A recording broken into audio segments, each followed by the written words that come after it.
My mother, Roberta, was born in May 28th, 1923. She died back in June of 2021, which I think makes her like 98 years old. Obviously, she would have been 99 this year and 100 next year.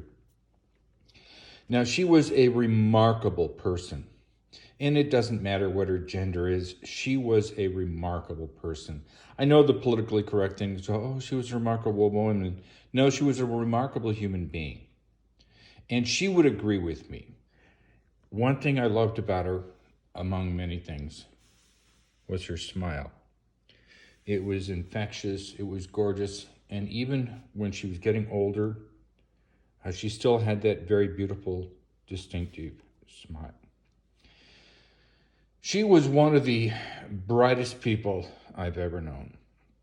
She could talk about any subject and do it competently and well. And if she didn't understand the subject, she knew how to learn about it. If you were talking to her and you were talking to her about something that she was not familiar with, she had the ability to get the information from you so that she could become more knowledgeable. She could engage any human being on the planet. She could talk to them, make them comfortable. She had a great smile, as I've mentioned before. She was such an engaging human being. Now, she got a master's, and I believe it was in English. And my father went off to the war. They had been married. He shortly went off to, I think, New Guinea, which is in the Pacific. And she spent time with her mother and then moved back to Tacoma, Washington when my father returned from World War II. She had 4 pregnancies. One ended in a spontaneous termination, which is normal. Don't get worried about it. Then she had 2 sons and 1 daughter. And throughout her life, she always cared about other people. She took care of herself. I mean, this woman was not an athlete, but she saw exercise as a critical component of life. I remember in her 90s, she was still doing the treadmill. She couldn't do a lot of it. And I actually had to move the treadmill upstairs because she couldn't get down the stairs anymore at the home in Tacoma, Washington. But until the very end, probably the last 2 years of her life when she went off to assisted living, this woman still had a daily routine of exercise. It may have only been a quarter of a mile or a half a mile, but she was on that treadmill every day. And it sort of defines to everyone who knew her that she was a very committed, disciplined, bright person. So I'd like to celebrate my mother's birthday. Because she was always fun to be around. She never wanted to be the center of attention, was always generous. If people had things to go to do, she would sit there and she'd go back to her favorite hobby, which was reading.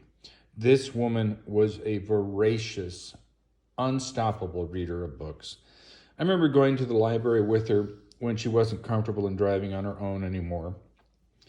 And we would get 30 books, 40 books. We would bring in these tote bags and we would just fill them up. And the librarians, of course, knew her because how many people walk off with 35, 40 books? And she could read a book a day and she would remember all the details about the book.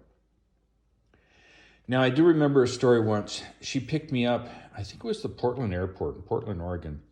We were going out to the beach near Vancouver. And she was driving this Ford Taurus. And my mother was not much of a driver. Don't get me wrong. She could stop, turn.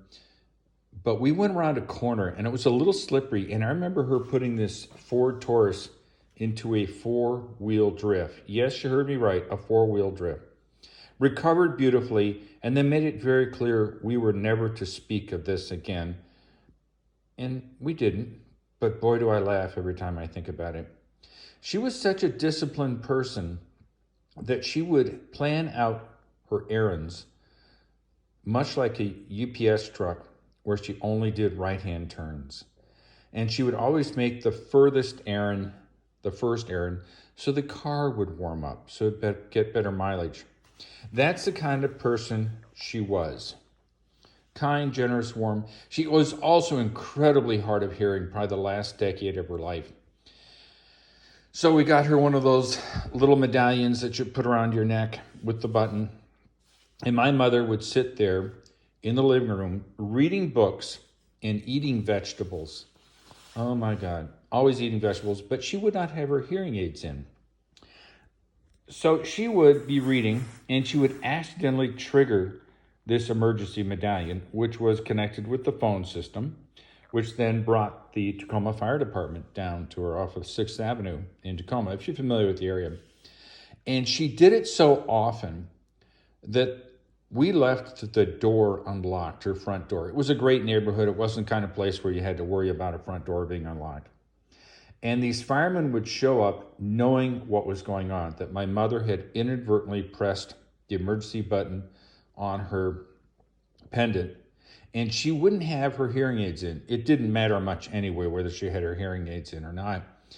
She would be totally unaware that the half a dozen men had walked through the door, and they would then have to stand in front of her, and she'd be genuinely startled.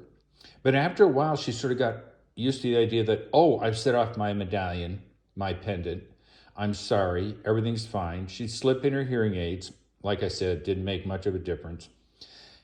And the firefighters never complained. She was so... All right, now this really is the end of the video. I could go on for hours. But I would really like to thank my sister-in-law, Barbara. She goes under the name Barbara Henshaw now. My mother adored Barbara. And Barbara adored my mother. They were good friends. They were close friends. Barbara was always looking out for my mother and her well-being. Fine human being. Just wanted you to know that. Barbara, incredible. Love what you did with my mom. Bye. Like I was saying, the firefighters never complained. She was so adorable. That smile was such a winning smile that they sort of thought it was a chance to get out of the fire department. And they come and visit, they'd check her, she'd say everything's fine, they'd leave, and then it would be rinse and repeat. I don't know how often she did it, but she did it a lot because the fire department knew exactly what was going on. They knew her name. They enjoyed spending time with her. And she had this cute thing. She'd laugh about it. And she'd say, well, but I really like it because those firemen are so cute. I mean, this woman's in her late 80s. Gotta love it. So she passed away last year. She did not die from COVID. I'm so tired of COVID-19. Oh my God. She just died in her sleep. Passed away. Devout woman, loved the church, was Episcopalian, and had that beautiful smile. So this year, I have her ashes, and I will be heading off to Walla Walla, Washington, where she grew up. Her father was a physician, ear, nose, and throat, and that's where she met my father. They had known each other since they were 10 years old. They got married, like I said, had 3 kids. She loved Western Washington. We always thought of her as being sort of this mole. She hated the sunlight. I mean, you can't tell from this picture, but she was a serious redhead with very redhead skin, which meant it didn't like the sun. She burned easily. We had a great view of the Narrows Bridge. Beautiful view of the Narrows Bridge. I think I saw it once when we first moved in the house. From then on, the curtains were closed because my mother didn't like the sunlight. We had to rearrange the room all the time because light would come through the windows and would bother her. But she was always kind, always generous. And she let us do what we needed to do, loaned us cars when we needed cars, really enjoyed her family. Sadly, her daughter, Peggy, somehow they had a falling out. But my sister, which is consistent with my sister, never bothered to see my mother again for 30 plus years. And that's too bad, because my sister's anger really shortchanged her in her life. But that's it. Wonderful woman, my mother. Just thought I'd share it with you. Let's see. It's May 30th today, 2022. Interesting day. Windy. About 78 degrees. Nice temperature. Glorious Midwest day. Love y'all. Bye. I do miss her.